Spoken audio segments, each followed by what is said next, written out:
अस्सलामुअलैकुम, आप देख रहे हैं डॉट न्यूज और मैं हूं तलहा आलमगीर और मैं हूं शुमाइला अरशद। हेडलाइंस आप जान चुके हैं। इस्लामाबाद में सेनेट की कायमा कमेटी पार्लिमानी उमूर का इजलास जारी है, जिसमें हुकूमती नुमाइंदों ने अपनी तोपों का रुख इलेक्शन कमीशन की जानिब कर दिया है। विफाकी वज़रा बाबर अवान और आजम सवाती ने इलेक्शन कमीशन पर शदीद तनकीद की और संगीन इल्जामात भी आयद किए।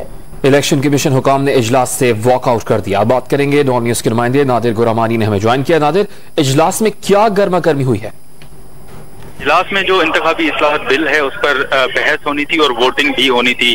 जब इस हवाले से चेयरमैन कमेटी ताज हैदर ने यह मौक़िफ़ रखा कि इलेक्शन कमीशन के एतराज़ात को सुना जाए, तो बाबर अवान ने यह मौक़िफ़ अपना रखा कमेटी के सामने कि इलेक्शन कमीशन का जो भी एतराज़ात हैं वो सुन चुके हैं और इलेक्शन कमीशन आइन के मुताबिक इंतखाबात करवाने का पाबंद है और जो कानून साजी है वो पार्लिमान का काम है। तो इस हवाले से आजम सवाती ने भी इलेक्शन कमीशन पर कड़ी तनकीद की और इलेक्शन कमीशन पर धांधली कराने का इल्जाम भी आयद किया। और ये इसी कमेटी में ऑन रिकॉर्ड ये चीजें हुई कि इलेक्शन कमीशन पर पैसे लेकर धांधली का इल्जाम भी आयद किया गया वफाकी वजीर आजम सवाती की जानिब से। और उसी कमेटी इजलास के दौरान इलेक्शन कमीशन के हुकाम भी इजलास में शरीक थे।